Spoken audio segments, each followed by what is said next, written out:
too much fear. We're here for the facts, bro. This is not rumor or myth. This is the real deal. There's science behind every choice, but the science doesn't lie. To be honest, it's a full throttle clinic day. No question is too tough. We will tackle it all. You want the truth? We're bringing it to you right here on TBH.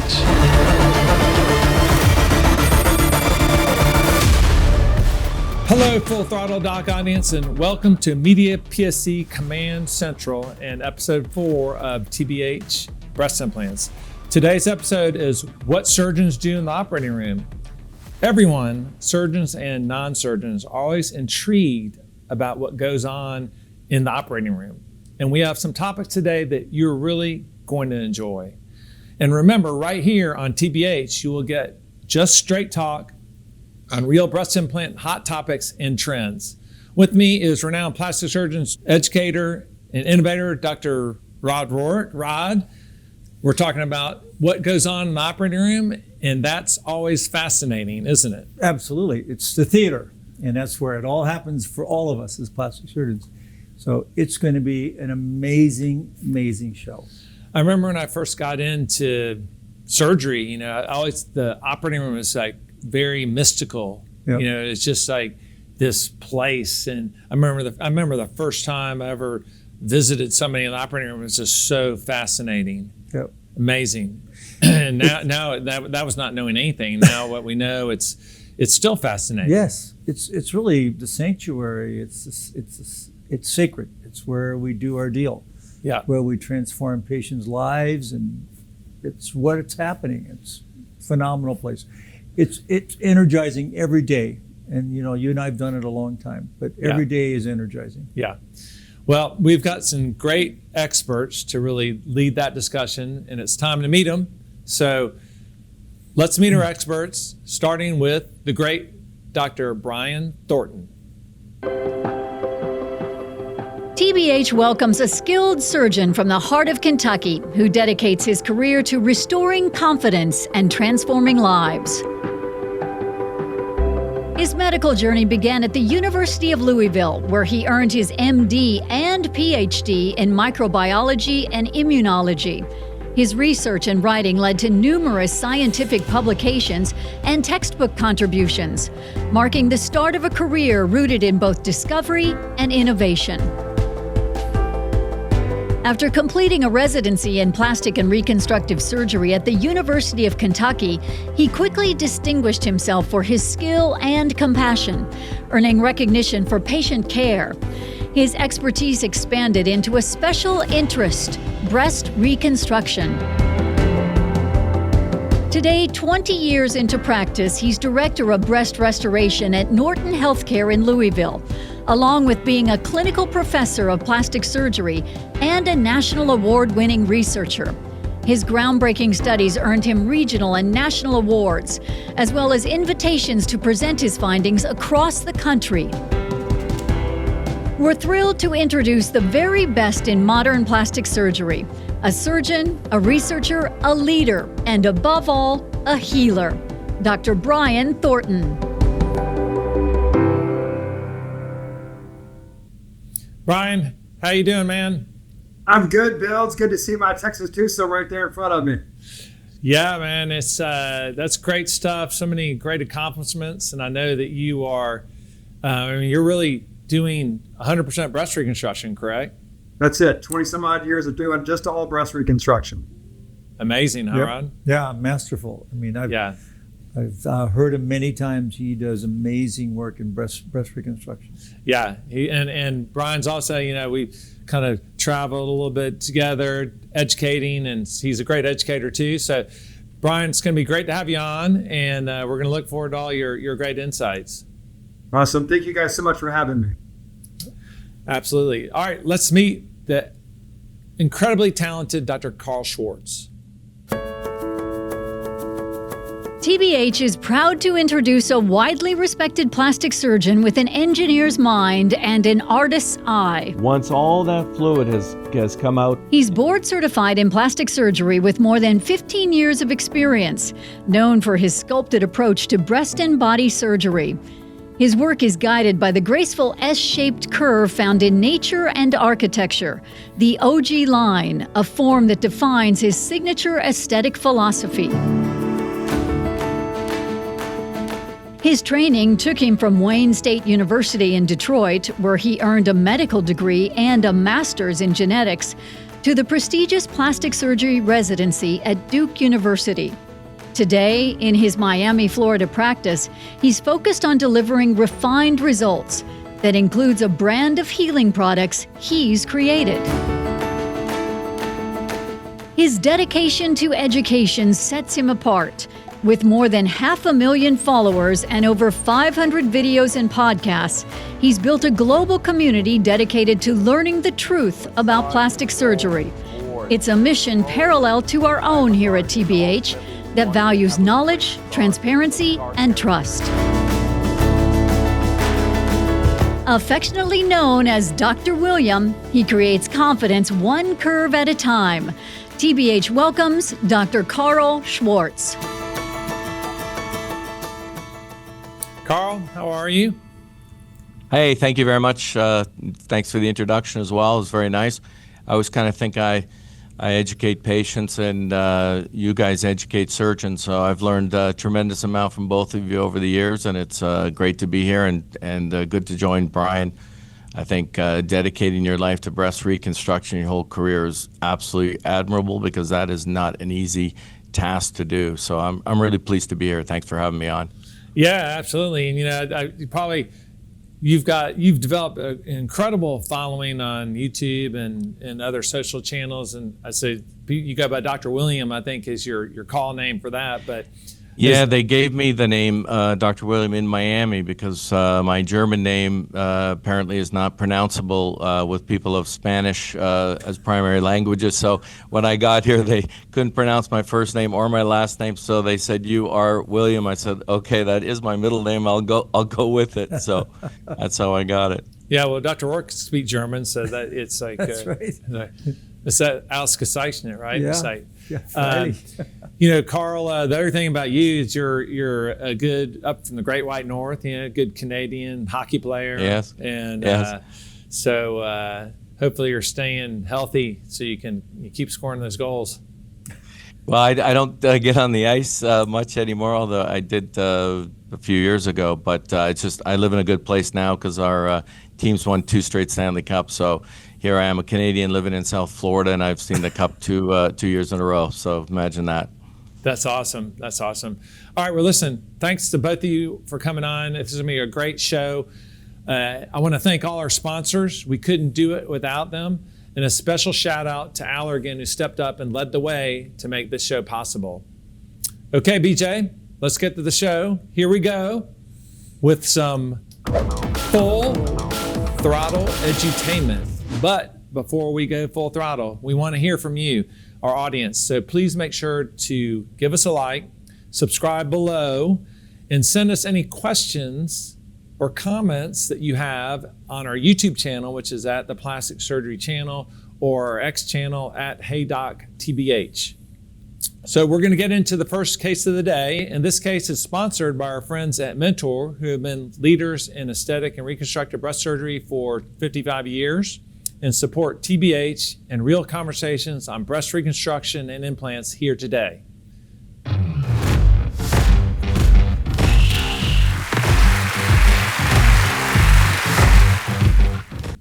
All right, well, this is a great topic. You know, great surgeons are much like people in operas. You know, they're great performers. And so, you know, it is obviously the surgeon that's important for a great performance in surgery, but there's actually a lot more that goes into it. And so it's not just the surgeon. There's a lot of people, you know, this may be the scrub nurse, but you know what? There's a lot more people than that go into making a surgery a great performance. And so it's funny, Rod, because surgeons are a little idiosyncratic. You know, we have some little things we all, but I think, but they're also, I think surgeons are very compulsive. They're systematic. They like to have things, routines set up, because that's been shown time and time again to help outcomes. So we all have different things that we like in our operating room. So actually, I'm going to ask you kind of, what do you like in your operating room? And then we're going to have our experts weigh in. Well, I mean, I like everything regimented. You know, we start out with a little, you know, Fleetwood Mac or whatever the patient wants before they go to sleep. And then we just start, it's like a symphony. And then you start the procedure and then you just move forward. And it's, you know, it's really exciting. Every case is different. Yeah. It's, and I remember actually Dr. Rohrich was my chairman when I trained. And so I was very fortunate because he was the best program director and chairman somebody could ever have. But I remember, I think you've changed a lot, Rod, because I think when I was in residency, I think you were playing, you had a tape that had like Unchained Melody on it for like 100 times. It just was on repeat. There's no like CD that repeated. You had to have like record a cassette. So yeah, he liked that song, and then sometimes the residents had to sing the song. So, which That's right. I was such a bad singer, I don't think I ever was asked to do it. But Karl, how about you? What do you like in your OR? Well, what I've noticed about my OR now is it's pretty quiet, and it's taken me quite a few years of raising my voice to get to the point where I am now. But now what I really like is I've worked with the same scrub tech, the same assistant, same CRNA, same circulating nurse for 7 years. I literally have not done a case without all that same group. We all take the same vacation at the same time of year. So it's so easy for me now. I select the music. If I don't, then I get some Cuban reggaeton going. So I usually select the music myself. And then, but it's nice because it's very relaxing, and I don't really need to give any instructions. Everybody knows what to do, and we're all on the same page. My CRNA, Frankie, is just absolutely wonderful. I mean, I think he knows where I am in the case better than I do. And so what I enjoy most is just that it's super, super smooth and really calm. And it's relaxing for me, and I really enjoy it a lot. Yeah, I think there's no place that we'd rather be than the operating room, right? It's like, it's great. So Brian, how about you? What do you like in your operating room? Well, I would echo the same as you guys, right? The same people every time. The efficiency of that makes it so much easier for me. I don't have to think through things as much if I have the same staff with every case. And it's taken me over, 10, 15 years to really be at that stage, working out of a very large hospital system with 9 adult hospitals in our chain and 20 ORs out of the one that I work out of. And so that's really important to me. I think communication is important. I want everybody to feel like they're on the same team. As I often say, I take all the guilt if it's not a good outcome. We share in the joy if it's a good outcome, because I want those guys to feel like they're an invested part of this. I listen to their input. I don't know about you guys, but it's a room full of women. I want to hear what a woman thinks about what I'm doing in the breast surgery and their input. And I may or may not take that advice or implement their decision-making in that. But I think it's important that I want all of my team members to feel like that they have a voice, that it feels safe for them. And I can't operate without music. I just don't understand how people operate without music. I have lots of great colleagues who do that, but I like a little background sound. I've also found that when the case is a little tough or I'm a little uncomfortable in a position that I don't like, if I simply say, turn the music down, everybody gets quiet, right? They know that's a signal that I'm neck deep into something and I need a little more concentration or focus. And I don't have to tell everybody to be quiet, because I like for people to feel comfortable in the room, to feel like it's an open place where we can talk. Yeah, and it's funny because that's actually been studied, just music in the operating room. So it's not like we're rocking out to, right. I mean, you may listen to heavy metal, for example, if you like that, but it's actually been shown that surgeons' heart rates and blood pressure is lower when they're listening to music that they prefer.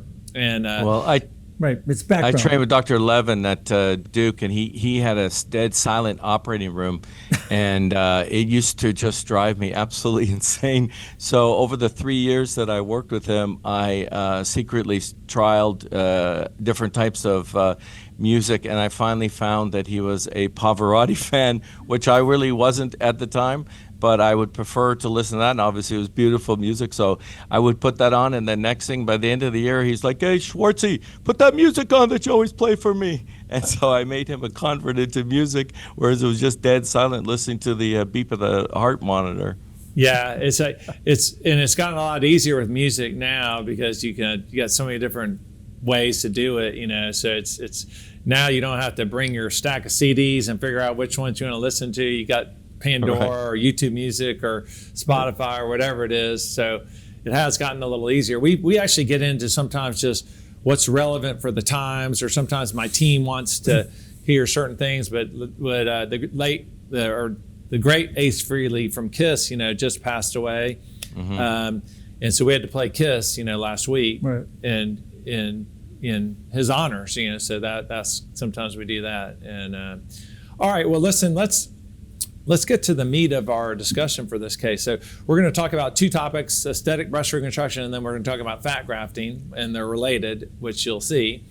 But we call it aesthetic breast reconstruction, and Brian, you're really going to lead this discussion, but it's because the paradigm for breast reconstruction has completely changed in the past 30 years. It used to be we tried to reconstruct the breast so the patient looked okay in clothing, but now it's held to the same standard as any other aesthetic breast procedure. And there's been so many advancements over the past 15 to 20 years. I think it's a big topic, but obviously we're going to focus on more device-related advancements, expander, implant, and key decisions there. So Brian, kind of, what are your lead-in thoughts to that, and especially when it comes to devices and expanders? How have the advances in those things really helped you do your job and really optimize outcomes for patients?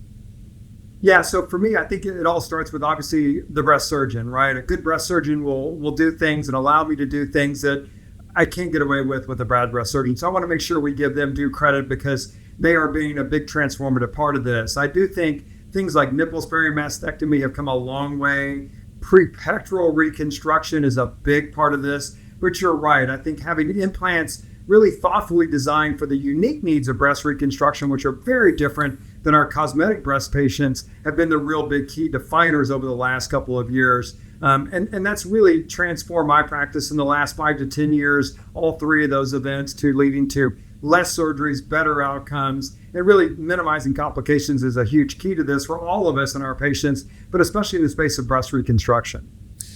What do you, in terms of selecting expanders, even some of that I think has changed. I used to be back 30 years ago as everybody got overexpanded, and now, I think now that's not necessarily the case, and there's also a lot more opportunity maybe to match the expander exactly to the implant. So what are your thoughts on that?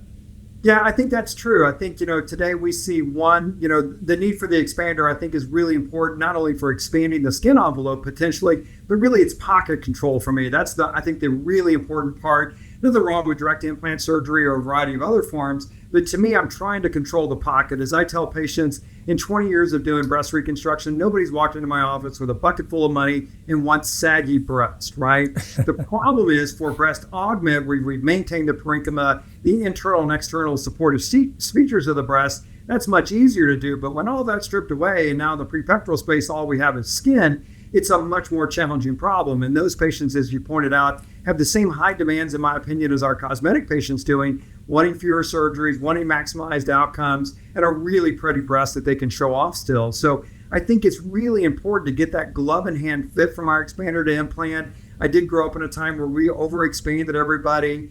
Probably 4 or 5 years in my practice, I really started thinking like, why am I doing this? This doesn't make any sense to me, and quickly de-escalated that with the goal is really, matching the expander volume, the displacement of the volume of the expander itself. That can account for another 100 cc's of unfilled volume in the expander, and then anything else you might put in the breast. I like a local antibiotic delivery system that I put in there. All that gets actually put into a spreadsheet, so I know for a certain size expander, depending on how much we fill, it will give me an ideal volume that I need to replace that implant. And that's really, honestly, it's probably taken me 15 years to really understand that dynamic and really long-term follow-up to see that through. I think the big difference with prepectoral reconstruction that took me a moment to understand is you should really never do a capsulotomy and prepectoral reconstruction at exchange. There's some reasons why we would. Radiation is going to be one of them I do tomorrow when I'm in my operating room playing my music. But generally speaking, I don't want to do a capsulotomy. If I've set that expander right, I've simply inflated, allowed the patient to tell us the volume, I've controlled the pocket. All I'm trying to do is take out the expander, put in an implant. I can't wait to hear what Karl talks about with fat grafting, because I think that's such a critical component of any breast surgery, but especially breast reconstruction, that I'm passionate about. And actually, a question for both of you guys in terms of breast reconstruction and like more modern device advances. You know, we talked about some device advancements in the first episode of TBH and kind of generation 6 implants, so more cohesive, more filled implants. Are those devices improving your results and outcomes for breast recon patients? Yeah, I mean, for me, critically important. You know, the last generation of implants, I'm a mentor, a big fan. The Boost implant has been a transformative implant in my patient population. It's certainly led to less fat grafting, which I think has been great, less need for more surgeries for patients. Fat necrosis is always going to be a problem. I can't wait to hear how Karl's going to help me minimize that for my patients. But no doubt we're seeing the cohesivity level goes up, still a soft implant, but we just see less rippling and wrinkling in the upper pole, which is really important. And you can make that rippling worse by, again, doing a capsulotomy and kind of de-supporting the breast, as I refer to that as. So yes, I think we've come a long way for both spaces in the breast surgery, cosmetic or reconstructive, simply because we have better designed implants. Karl, any comments in terms of, you know, modern new generation devices in terms of breast recon? Well, I mean, I haven't done breast reconstruction for probably over 10 years now, but I mean, that was the problem that I certainly struggled with, and I think we all did at the time, was trying to get this, the same type of fit that we're looking for with an aesthetic pocket. Now you're getting that with a reconstructive pocket, whereas before we just had this, you know, massive pocket and we overexpanded, and then we went in and tried to, you know, tinker with the capsule and do these types of things, or put another piece of Alloderm or some type of mesh to try and tighten that pocket, and it was really difficult. And that's why when I see the types of results that are getting done today with breast reconstruction, I mean, even I would say in the last 5 years, I mean, it's absolutely amazing to me how these are starting to look like aesthetic results, let alone restoring somebody's breast after having breast cancer. And Bill, I would also shout out, you know, with Mentor recently developing an implant for large volume needs has been very critical for a small subset of patients. At least in my community of Kentucky, we have often a large patient population in a body habitus way, and I need large volumes, right? Over 800 cc's of silicone, and that's always been a saline implant, which in my opinion is a portless Chandler in all breast spaces, but especially in the breast recon space. So I've been tickled with the new Mentor Memory Gel Enhance implants, volumes up to almost 1,500 cc's. Again, I'm not using them for very commonly for patients, but man, when I do, it's been very transformative for our patients as well. So another plug for, you know, our implant companies thinking about the unique needs of our breast cancer patients. Hey, Brian, I really like what you say, because we've come a long way. And today it sounds like we are now in the precision and control arena of breast reconstruction that gives you a more precise result with obviously less need for revision. Is that what you are seeing today?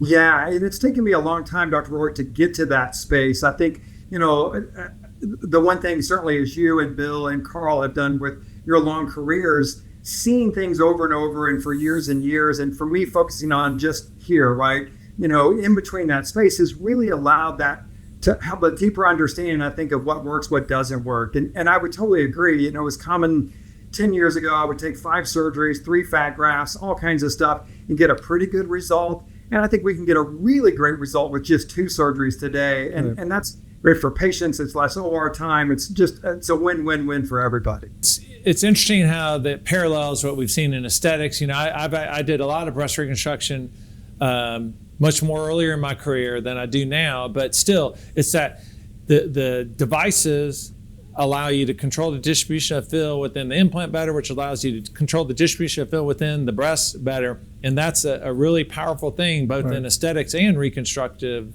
procedures. So I think those advancements in the devices have been very, very good for patients and surgeons. All right, well, listen, Brian, I know you brought a case. I think this is a great illustrative case just of where we are now in aesthetic breast reconstruction. So why don't you, walk us through the case here?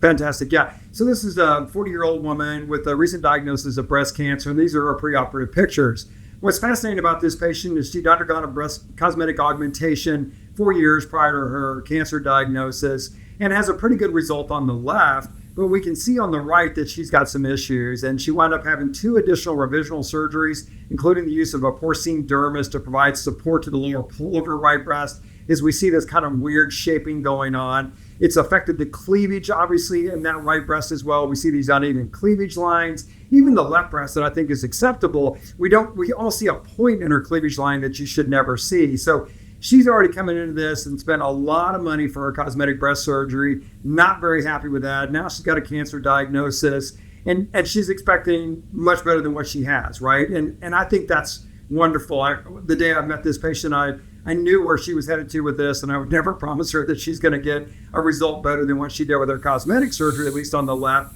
But I knew that was going to be a significant challenge for us to try to address in a few number of surgeries. So, her issues on the right is soft tissue support. That's going to get worse with her mastectomy, but it also allows me better control of that skin envelope.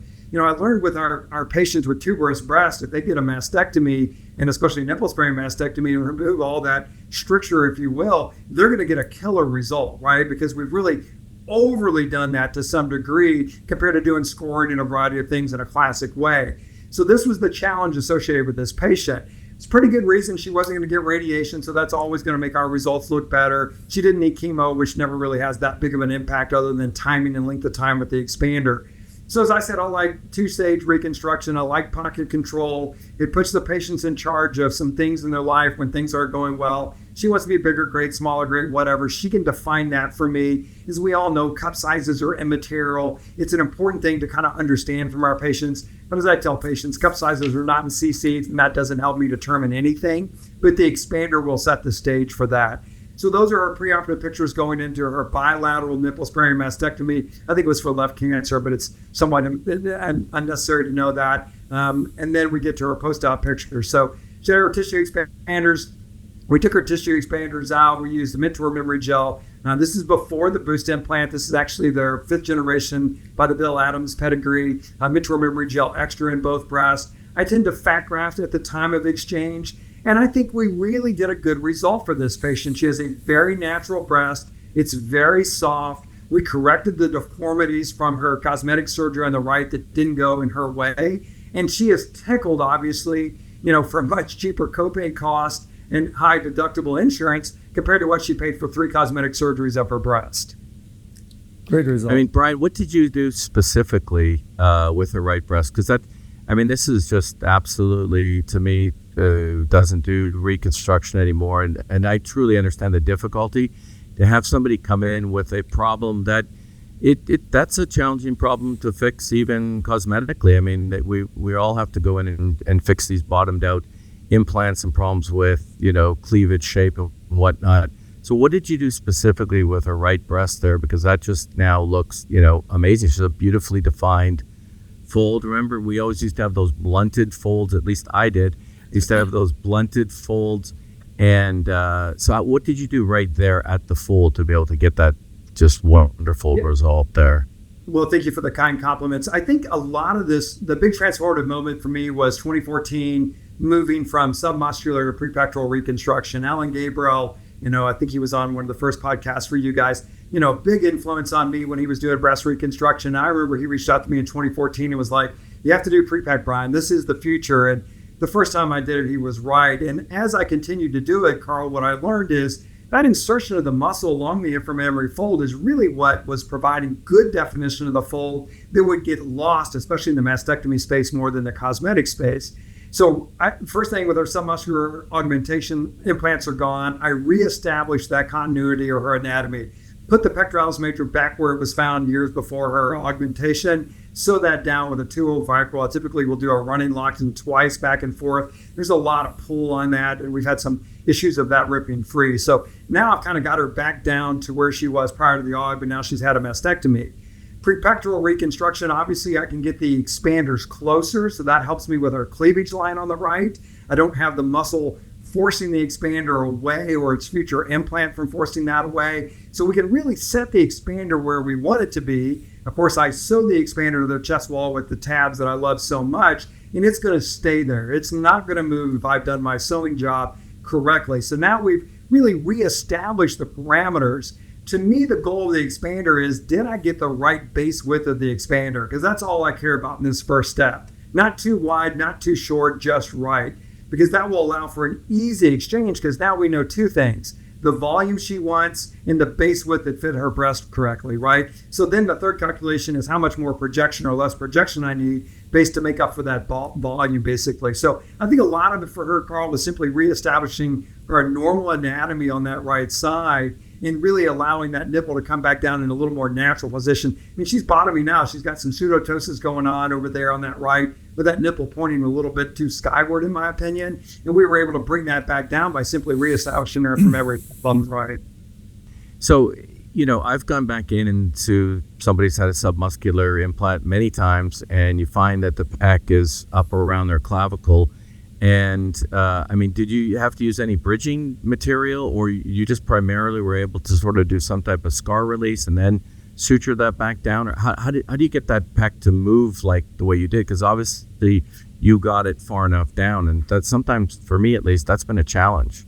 Yeah, you're exactly right. Especially a patient, a lot of times we're doing conversions on our radiated patients from the submuscular to the prepectoral plane, and that radiated pec is not going to move. So the big challenge for this, or the big key to this, is don't remove the capsule until you know you don't want it, right? One of the paradigms in plastic surgery, don't get rid of it until you're absolutely sure you don't want it, and then think about it for a little bit longer. So to me, if I can't get the muscle down, we will use the capsule. And then, of course, on the right, she's also got some porcine dermis, right? Because capsules may not hold very good suture-wise. So the combination of a capsule or dermis in her standpoint really allows me with some security to get the inframammary fold reestablished on that right side. And Brian, are you typically using in a prepectoral reconstruction some sort of dermis in conjunction with other devices? Yeah, Bill, I know the evidence is all over the place about dermis, right? But to me, I am thinking about two things, right? Reestablishing anatomy. So to me, I've got two things to do. I've got to reestablish the external capsule and the internal capsule.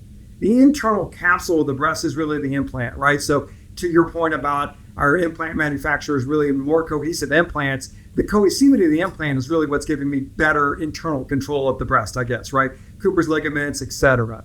The external, the superficial fascial system is really the dermis. That's what I think about. And I've used non-biologics and a variety of things, but I want a biologic. I think it's really important that something that can respond to the stress of this patient over her lifetime that a synthetic simply won't do. So I typically will wrap my tissue expander with dermis when replacing it at the time of her mastectomy, allow obviously the dermis to incorporate. I typically wait 4 to 6 months, assuming no chemotherapy or other treatments for their cancer, to do their second stage surgery, which is as simple as take out the expander, put in the appropriate implant. I just show up with one implant, 3 implants for a bilateral case in case I drop one on the floor, but I don't have a range of implants because in my head, the calculation is one implant will only fit that space correctly. I don't need a bunch of implants to be able to do that. And then I'm a big fan of fat grafting because I think it's so important for cleavage lines, upper pole fill. And as I tell patients, it's like mini implants. I could put a little mini fat here and a mini fat there and a mini fat there, and that allows me to fill in some stuff. But the goal of the implant should be centered under that nipple, right? It's great that we do nipple sparing mastectomy, but it's also can be challenging because if the nipples wind up in an awkward position or relative to the implant not centered on it, they're going to have a terrible result. So implant gets centered under the nipple, fat fills in around the implant to make up for extra width, laterally, medially, etc. Yeah. Well, that's great stuff. And I think that really illustrates that paradigm shift of really aesthetic breast reconstruction, because you you could say, well, this is the pre-op or this is the pre-op, and we'd believe you either way. You know, actually the post-op looks as good as, or if not better than the pre-op. Yeah. So that's good. And I think it's a great segue to the second part of this, because we're going to talk about advances of fat grafting. And Dr. Schwarz actually has a presentation that he's going to give on that, and then we'll have a discussion. So let's listen to Karl's presentation. So let's dive right into this here. I'm just going to go through the 7 steps of what I do in the operating room for fat grafting to the breast. So typically when we're doing this, I'm usually doing it to add volume, obviously, and mostly in the upper pole or cleavage area, sometimes a global enhancement. Most frequently, I'm doing this with a mastectomy, either if I'm removing an implant altogether, not replacing it, or just a straight mastectomy, sometimes with a capsule. If I find it's a really inflamed, difficult capsule, occasionally I will stage the fat grafting to a later time. And then sometimes I'm also doing some soft tissue support at the same time with that. And then oddly enough, I do fat grafting as well with breast reduction. This is primarily in the upper pole area to get a little bit better shape. I do some primary breast augmentations without an implant. These are really principally patients that kind of have that soft, sort of pseudo-tonic breast with quite good volume in their lower pole, and they have a nice looking breast. They're generally happy with their breast. They want a little bit more fullness in the cleavage and upper pole. And then very infrequently, I combine it with a breast implant. And preoperatively, I really have sort of taken a lot of lessons from Dustin Long's work at University of Washington, where they showed 60% of our surgical site infections were resistant to our prophylactic antibiotics. And a subset of patients were even resistant to Hibiclens. And they developed this concept of the resistome, which I think we'll be using in the future to figure out what is the best antibiotics and what is the best prep per patient individually. But until then, what I do is I kind of use a multi-pronged approach. I use Bactrim 5 days preoperatively, intranasally, and then on the day of surgery, just to make sure I've got compliance, I use some povidone iodine swabs as well. And then I prep the skin with betadine Hibiclens, and I'm a big fan of Jack Fisher, so I also use his phase 1 hypochlorous acid solution, and then I give the usual ANSEF at time of induction for the liposuction.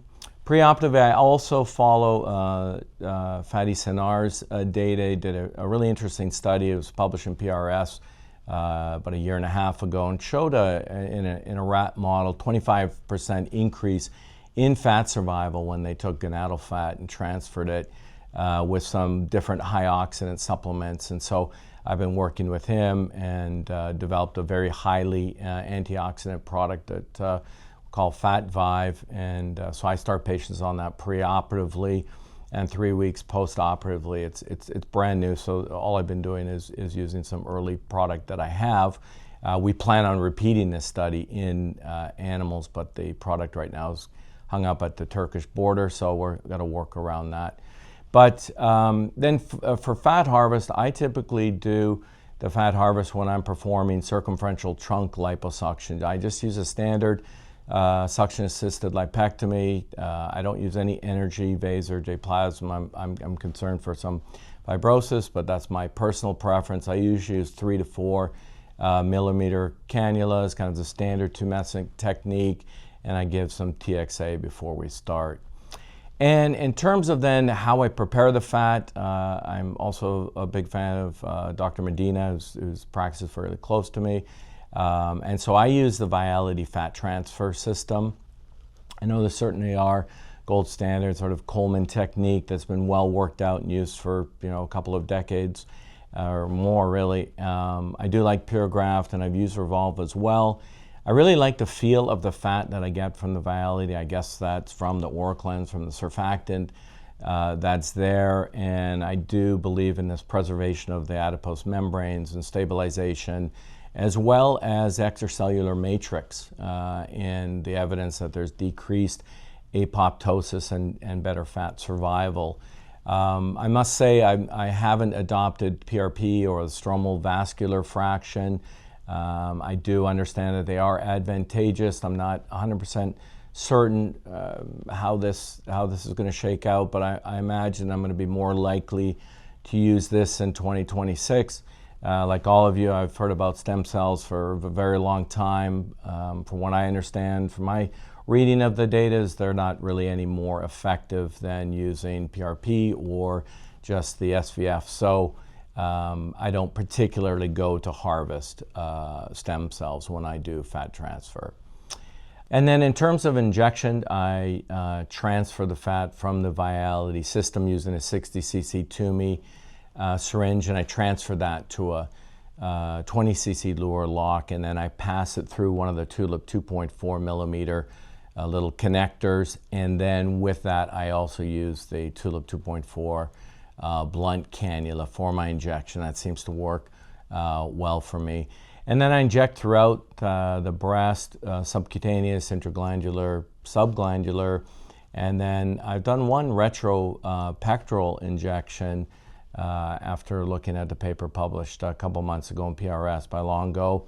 Never really occurred to me, and I've heard sort of negative things about injecting that space, and didn't really make sense. But I think now, sort of looking at the data, they have about a 50% survival of their injection in that space, and I think it's probably good for the upper pole where you can get some contact between the pec minor and major. But that's just a new thing that I've begun. So I do it typically with small 11 blade incisions, and I inject in multiple planes, multiple directions, retrograde fashion. I use usually 2 incisions that are small. I don't close them.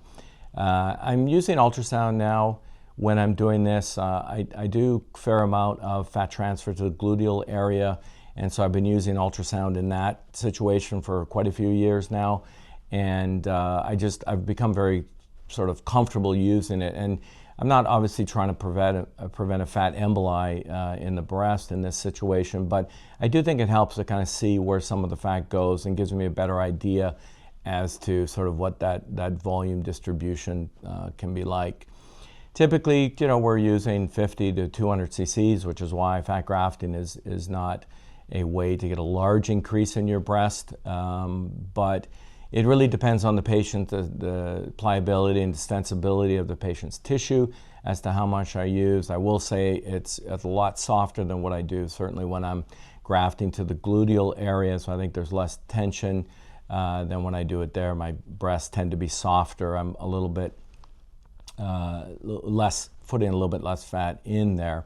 I do also use a little bit of nano fat at the end, so I just process my fat by running it through a couple more of the smaller size Tulip connectors to get a little bit lighter fat. I'm not really sure what I'm doing here in terms of huge benefit or not, but if I do feel that somebody has some poorer quality tissue there, then I'll put a little bit subcutaneous there. I don't think it's causing any harm, and I think it could potentially giving us some benefit there. And then post-operative, what I do is I start everyone in the operating room with a sterile bra dressing. It's called a OG Recovery Easy Bra. It goes on very quickly, it's absorbent, it's sterile, and then they put a new one on. I also continue their supplementation after surgery for 3 weeks. And then I'm a big believer in manual lymphatic drainage, and so I usually will have the patients undergo some manual lymphatic drainage at 3 weeks.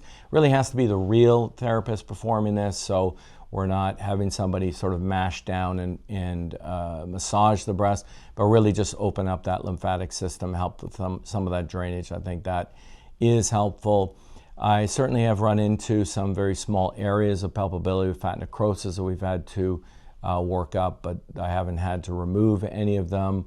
Really haven't had any problem with oil cysts. I've seen a little bit more of that in the gluteal transfers, but that hasn't been a problem for me in the breast.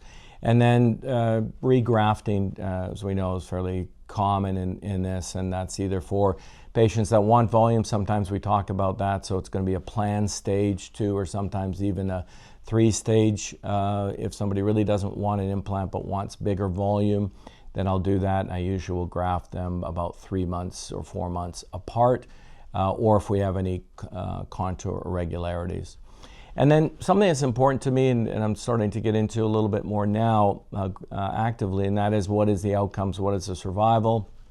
It's different numbers, different techniques as to way to measure it, whether you're making measurements and then using volumetric calculations or ultrasound, MRI, Vectra. There's a new technology that I am working with a company, and I'm on their advisory board for full disclosure. But they have some really cool technology, and one of them is called QuadraScan, and so you can really scan somebody very rapidly using 4 photos, just using a regular phone, and the data can get down to millimeter accuracy. So I think this is going to be able to really give us some good survival data. I would welcome anyone to join me. I could use a little bit of help. If they're interested, it's very easy to set up. And the other thing that's really cool about this is it allows me to make some 3D models. So here's a little view of some of these 3D models that are really actually true before and afters in a 3D. And I will say personally that I have learned things and seen things differently than I have just looking at my standard before and after pictures.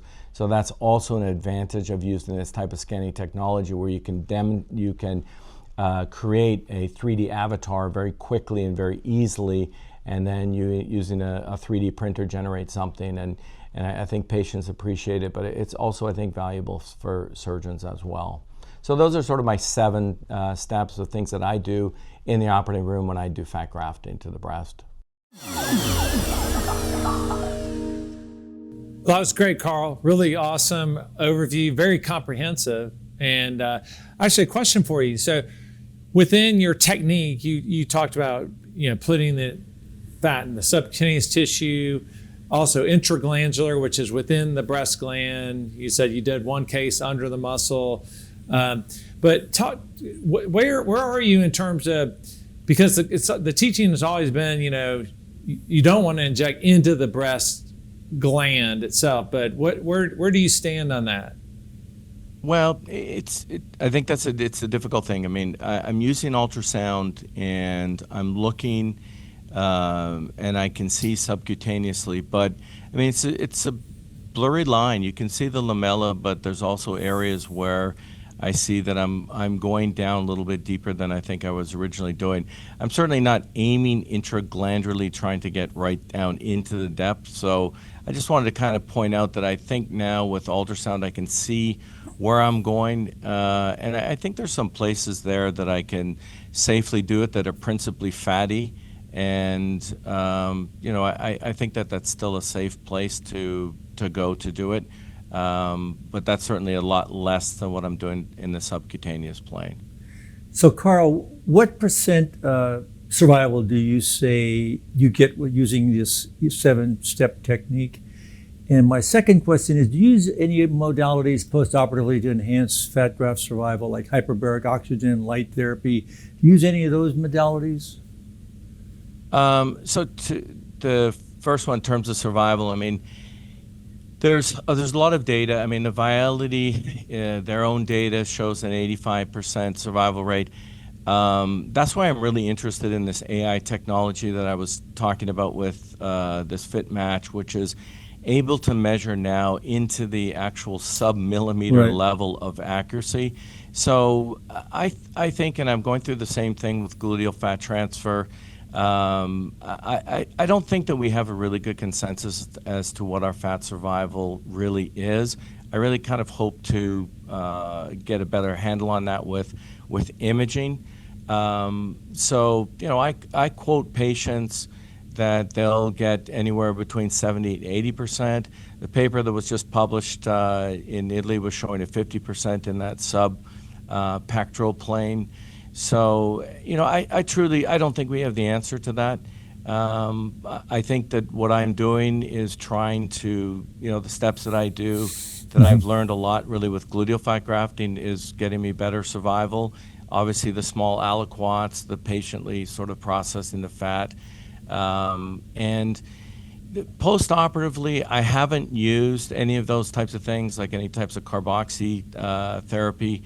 I do think that using, sort of keeping the fat wet, not allowing it to dry, I mean, none of the fat systems are closed in my mind because we're doing liposuction. As soon as you take the cannula out, the air is entering. So it's not a truly closed system, but I think protecting it from moisture and using that wet fat and using surfactant and decreasing the apoptosis is probably helping with that neovascularization and also more survival.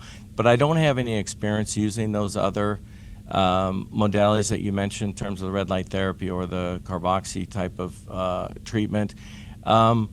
I do, as I mentioned, I really do like the manual lymphatic drainage, and I just from my experience with wound healing and the wound environment and working in a wound care center for a long time and my training at Duke where we did a lot of that, I think the local milieu, what's going on there is probably important. I don't think we really understand it. And I think that inflammation that I've seen personally with fibrosis post-liposuction, I think it could be the same phenomena going on. So that's why I really like to involve the manual lymphatic drainage to be able to, what I think is happening is we're opening up those channels, we're getting rid of some inflammation, and I think that's also helping to limit some of those complications. But I haven't used specifically those other two modalities that you mentioned. Yeah, that's really interesting stuff. I think it's a great presentation. We need to move on, so we're gonna go to the Sew It Up, and actually I've got a couple questions for you guys.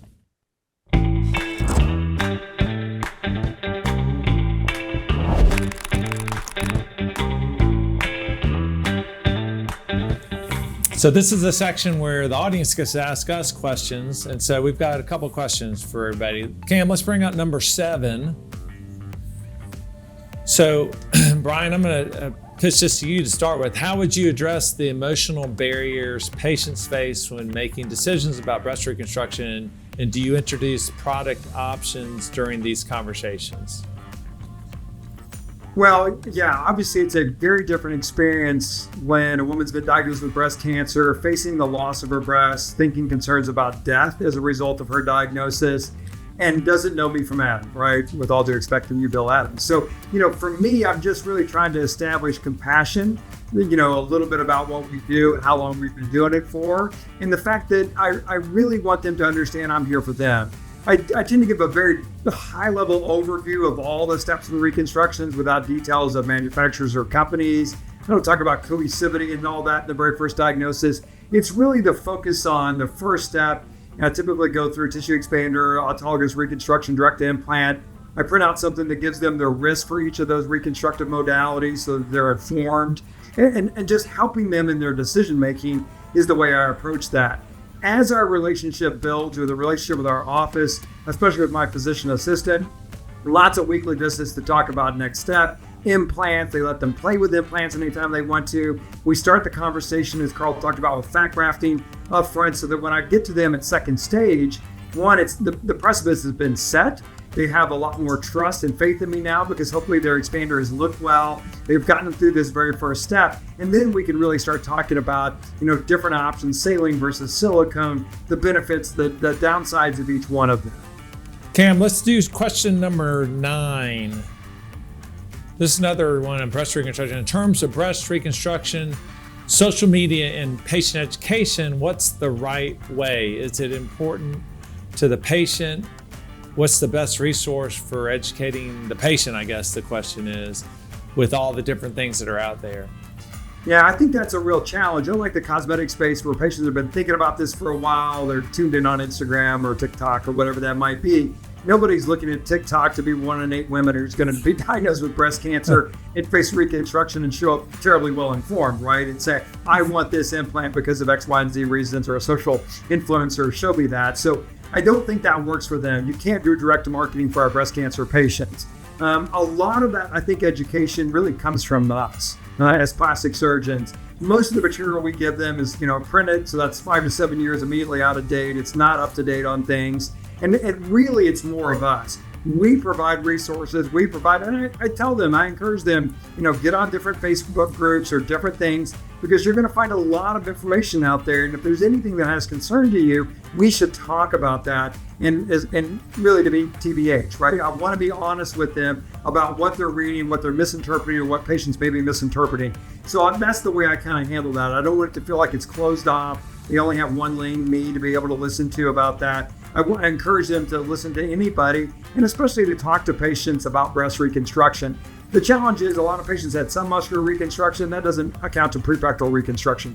So there's a lot of media discussions. I know so-and-so, my aunt 10 years ago had this worst pain in their life. And I simply say, yeah, that's very possible, and she could be a patient of mine, because it's a different time in our reconstructive paradigm. Where we are today, we won't expect those kind of things. Yeah, it's interesting. Can I cut in? Yeah, go ahead, Can I Karl. cut in here? I'm sorry to interrupt you, Bill. Brian, I'm going to totally disagree with you. Okay. Because I think that you actually do have a huge opportunity on social media to educate patients. And at least what I found from the cosmetic space is if you can just go out and just say regular stuff and not talk about all the marketing bullshit and just try to sell yourself, but just literally to educate. And you've got a great presence, and I would encourage you to do that and not sort of allow the patients to get information from Facebook groups or other things that may be helpful, but they're not providing information that you're capable of providing. And I think you could start your consultation process before and go over some of the topics of breast cancer, explain in very general, basic terms. I think obviously this podcast we're talking to surgeons, now we're talking to patients, but I think step by step telling patients, well, there are two different types of ways to get breast reconstruction in general, with using your own tissue or using an expander, and then talking about direct implant. I think there would be a huge opportunity. I don't have the expertise to do that, but I think you do. And I think you'd find that it really prepared your patients well when they came to see you. It would kind of give them a head start so they'd even be familiar with some of the terms. And I think you'd kind of be the perfect person to do that with your experience, your sole dedication to doing breast reconstruction, your expertise in the field, your respectability, and your ability to explain things and teach. Thank you. Yeah, I think there's no doubt, like, obviously the surgeon is viewed as credible, but there's also, I think, avenues, as you're saying, Karl, things that are evolving, whether it's, YouTube channels now. Social media, there's obviously good and bad. We're going to talk about that in the next case of the day. The other thing I wanted to recognize, and we talked about this on one of the previous episodes, but even the breast implant manufacturer sites are excellent when it comes to breast reconstruction. Specifically, I think Allergan and Mentor have the patient examples they have on there are all people that had breast reconstruction using Allergan or Mentor implants. And there's also some really good kind of Q&A, common questions. So those are really well done too. And I do think patients can find that as a resource. Okay, so we've got to move on and transition to our second case of the day. In this case, it's sponsored by our friends at Sientra's, who have stepped up and helped support TBH and real conversations on breast implants here today. So on to the second case.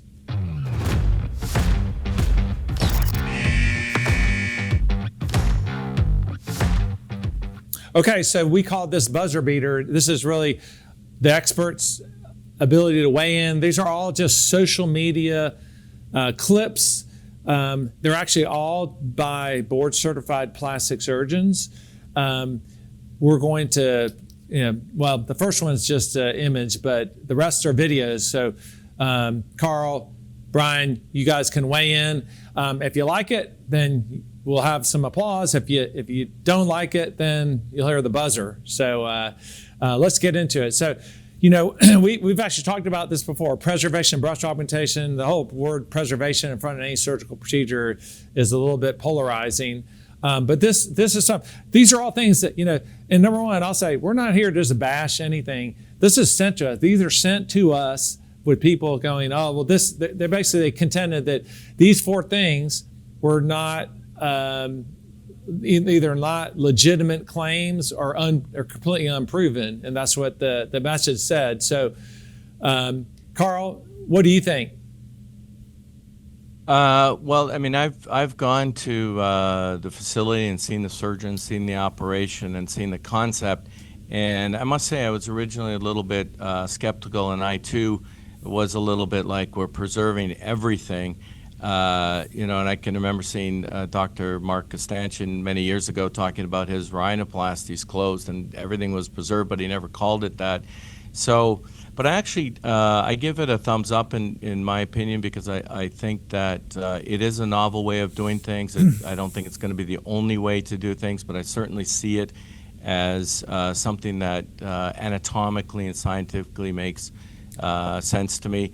I'll be honest with you, I can't read all the claims that were there on that clip, so I can't comment on every one of them. And I don't think any American surgeon, at least, has the experience to be able to address those right now. But I'm in favor of it. To me, it makes sense anatomically and scientifically. But I think we all need to get some more experience with it. I can see that it doesn't require general anesthesia. I guess that's true. When I saw it, there was anesthesia being administered, and personally for me, I don't like to do straight local. I know a lot of surgeons do, but I prefer some sedation.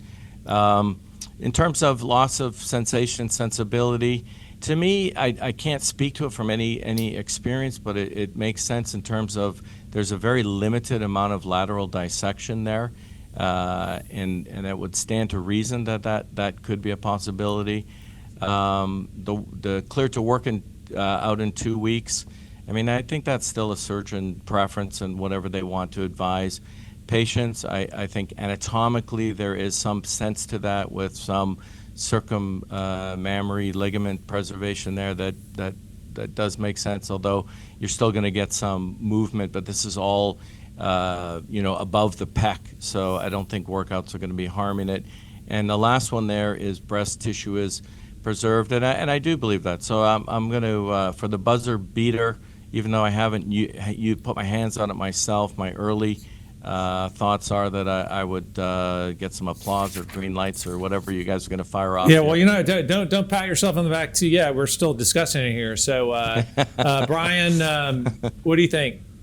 Well, I think it could be a little misleading, right? Because I think if we're talking about submuscular augmentation, which is still kind of a standard, at least here in the United States, that's kind of hard to do without general anesthesia. It hurts a lot. I think the goal for all breast augmentation is not to lose sensation, right? We all want that. Typically, patients will have temporary loss or hypersensitivity, but that typically returns to a normal baseline over a 3 to 4 week period of time. The third one was clear to work out in 2 weeks. I think, again, if it's a subfascial prepectoral augmentation, that's probably very possible. You don't have any dynamic effects of the pectoralis, and the tissue should always be preserved, short of doing a mastopexy or some other defining aspect of the breast with tissue below the inframammary fold that is not in a good position and might be considered to be removed. So that's a quirky one for me. I might give that a little bit of frowning face because it's very nuanced depending on the surgery you're going to do.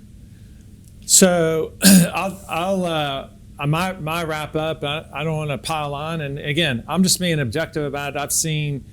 I've been in Europe a lot, so I know the complaints there. But yeah, I think the real question is, first of all, there's hardly any data on this. So right. Let's talk to me in 5 to 10 years when you have 5 to 10 years data. You can compare it to even what we have for high level, say, dual plane breast augmentation, but does not require general anesthesia. Well, there's tons of breast augmentation techniques that don't require general anesthesia. We just had Pat Malucci on here last TBH, and he was doing all his with local or sedation. So that's not true.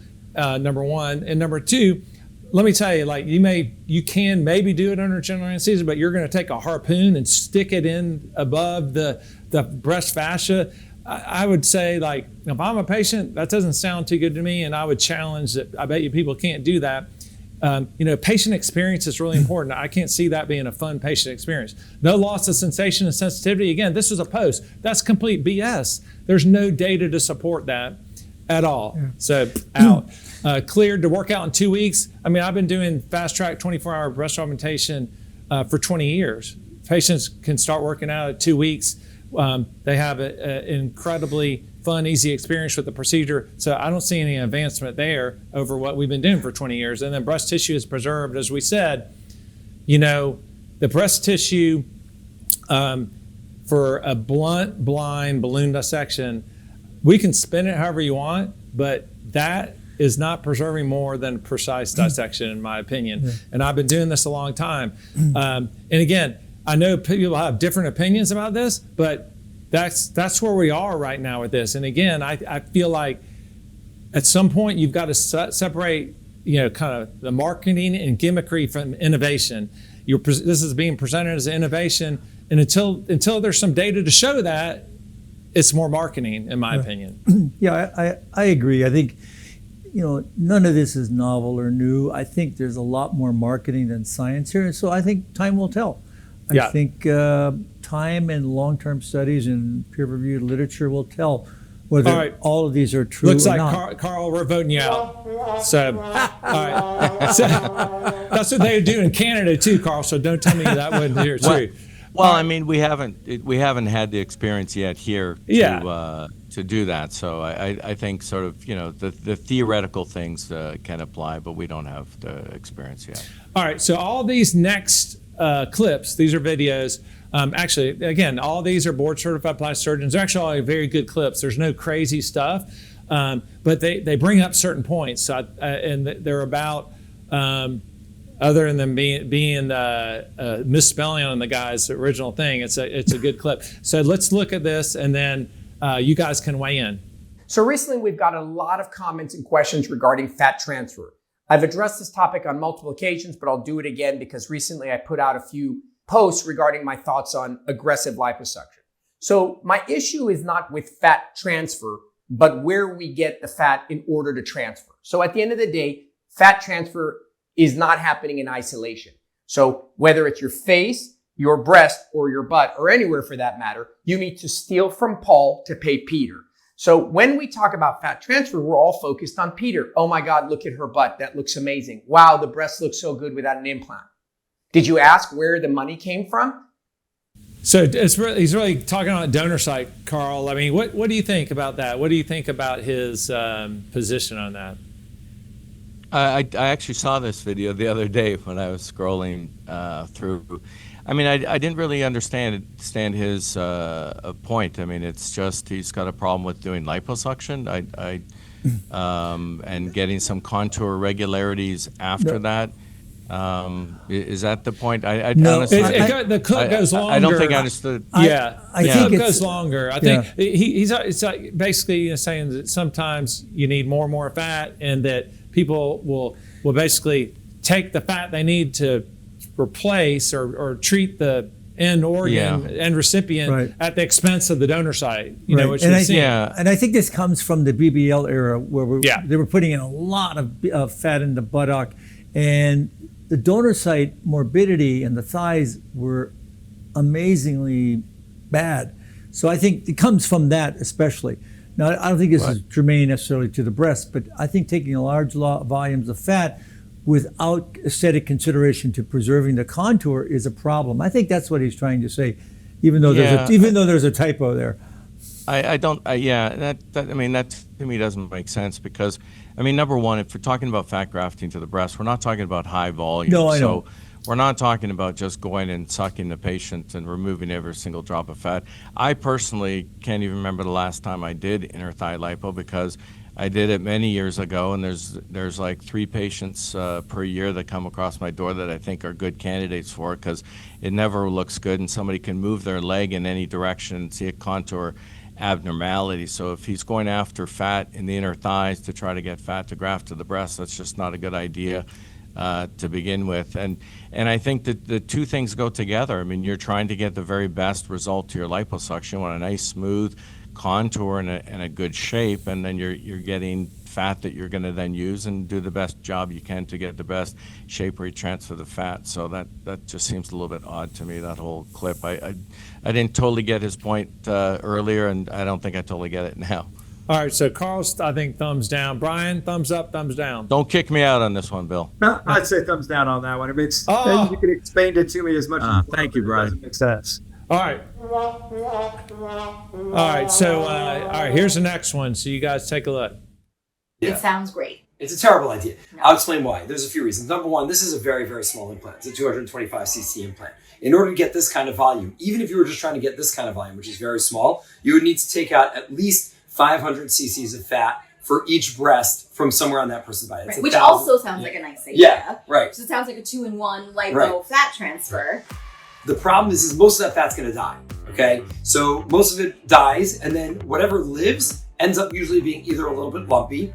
So Brian, you started this. I'd say, I mean, I think that, I think his point is that, and again, like if you're just trying to get a quarter of a cup size or a small amount, I think they're talking about, this, Karl, you talked about all the different ways that it can be done. And most of us do similar what you talked about.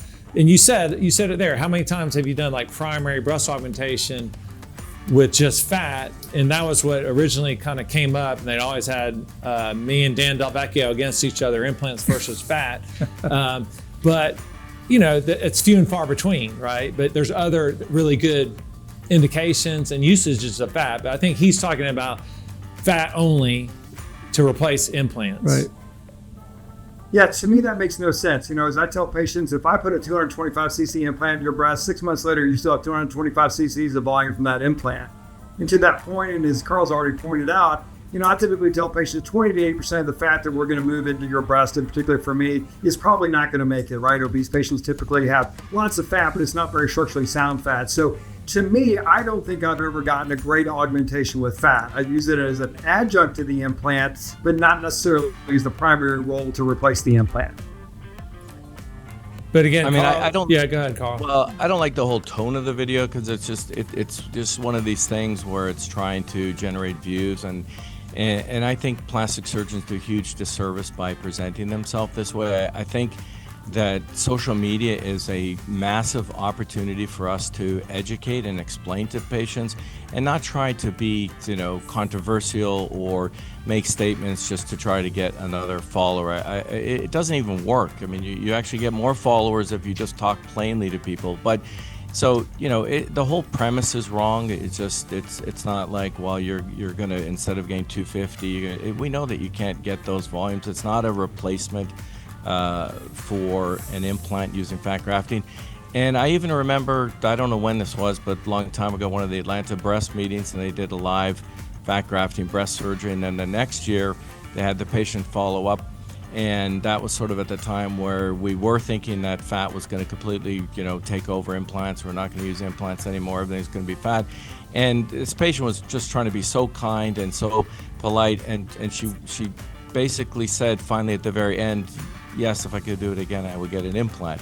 So, fat has its place, implants has a place. I mean, Brian, I'm sure, has tremendous amount of experience seeing the absolute marvels of using fat grafting in irradiated tissue. I mean, that woody tissue that just can't be removed or can't do anything about it.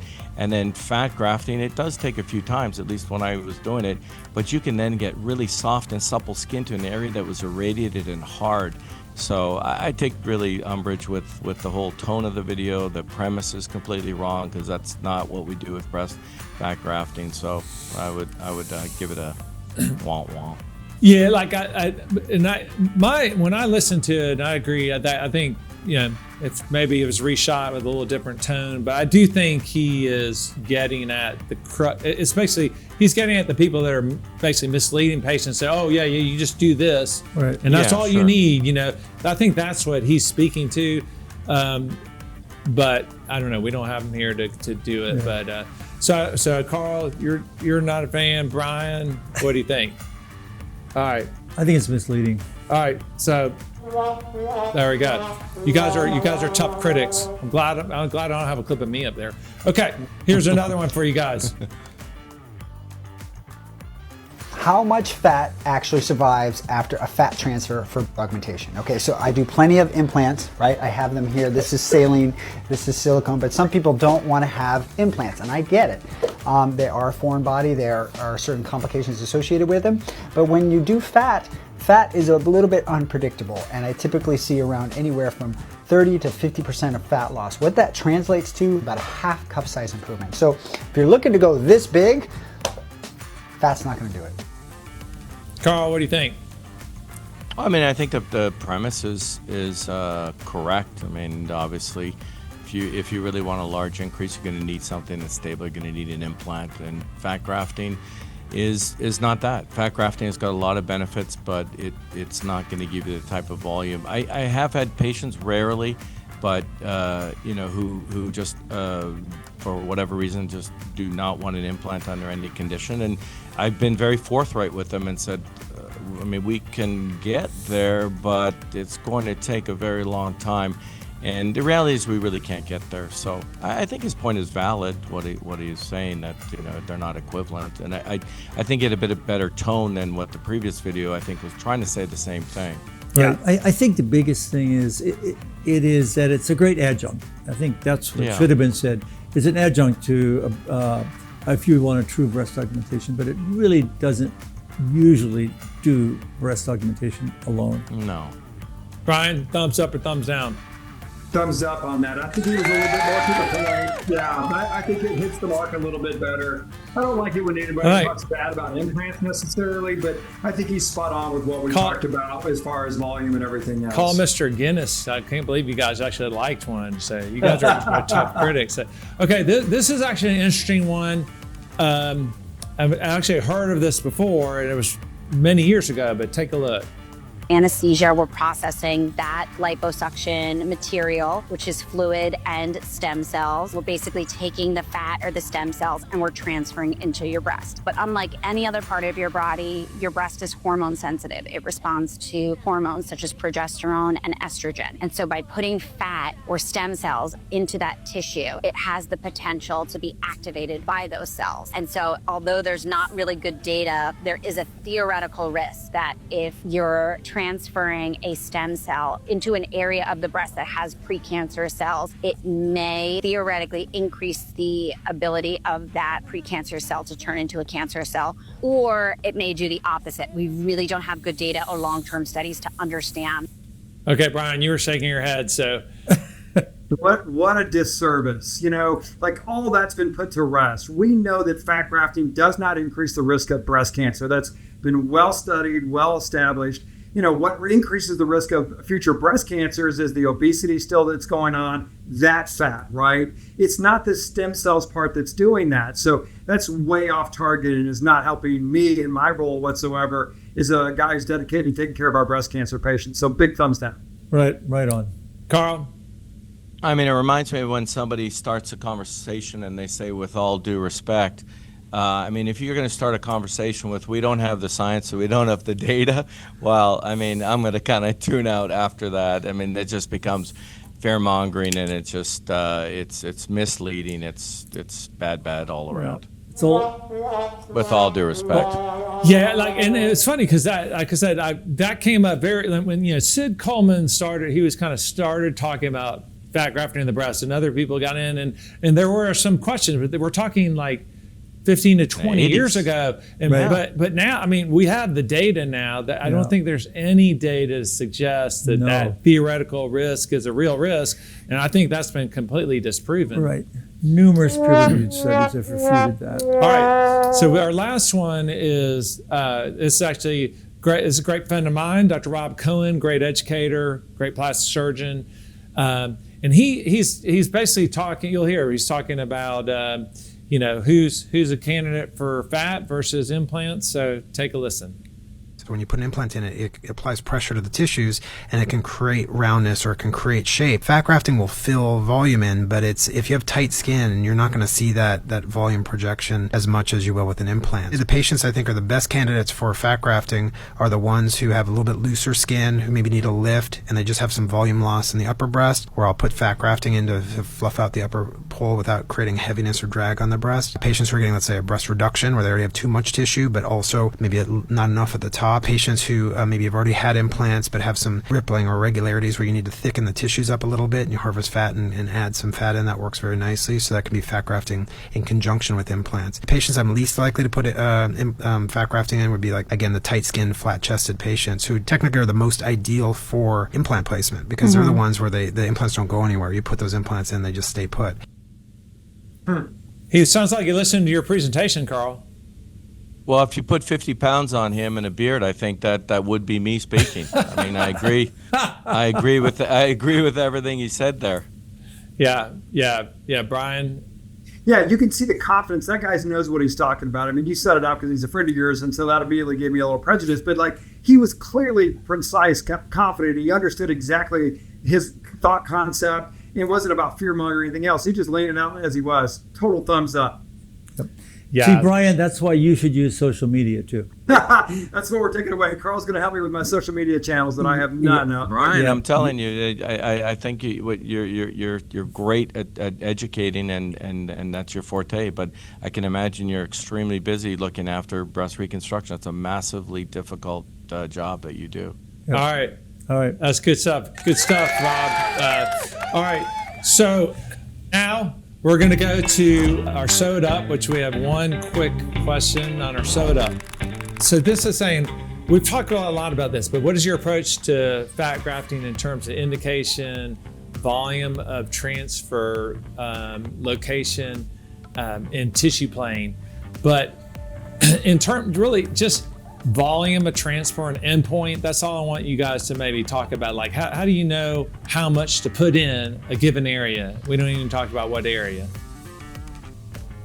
Yeah, that's a great question that we've all been baffled by. I'm aware of this crazy equation based upon the palm of your hand as far as like a volume area based upon whether patients had radiation or stiffness of their soft tissue envelope. And you put all this together and it gives you a calculatable number, which is great.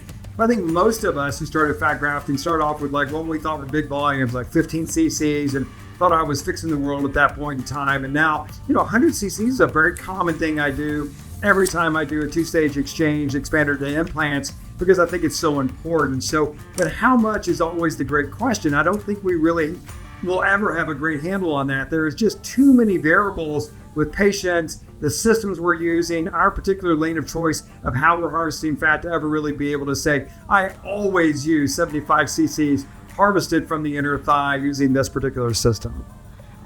Karl? I mean, for me, it's all about tissue distensibility, like the earlier video it showed. And I do find that the ultrasound is helping me. I really learned a lot from using it on the gluteal transfers, where we're in that situation we're transferring into the superficial subcutaneous layer and then the deep subcutaneous layer, and you really want to fill that deep first. So the ultrasound was really designed for safety. Obviously, I'm speaking to one of the authors about it. So, but it was designed for safety, but I think now that we've sort of realized where all that safety, what levels is and everything, I think it's very useful for actually seeing what that capacity is and to make sure. It's very important in the gluteal area to fill up that deep part before you do the superficial. And so in the breast, that's kind of what I was talking about before when I was sort of saying I used the ultrasound. So that is helpful to me in being able to see where the fat is going. The planes are a little bit more, I'm not as accustomed to them as I am in the gluteal area still, but it's coming. I feel more comfortable with it every time. But the other thing is that I really think that is important is not necessarily the number or the volume or what the patient is asking for. I think the main important thing is the tissue distensibility, because if you're going to start to get something that's too tight, you're going to get oil cysts, you're going to get necrosis, you're going to get all of those problems. So to me, it's not necessarily so much volume as it is what their soft tissue feels like and what I feel I can comfortably put in, because I just don't want it to be too tight. I'd rather bring them back for second grafting. And second grafting and even tertiary grafting work really well because now you've got a soft tissue base there. You've got some fat to be able to graft into. So to me, it's distensibility. It's the most important thing over volume. All right, well, those are some great comments. So we're going to move on to the best show summary ever. This is even better than McAfee. We're going to go on to the breast of the story and the RJR op report.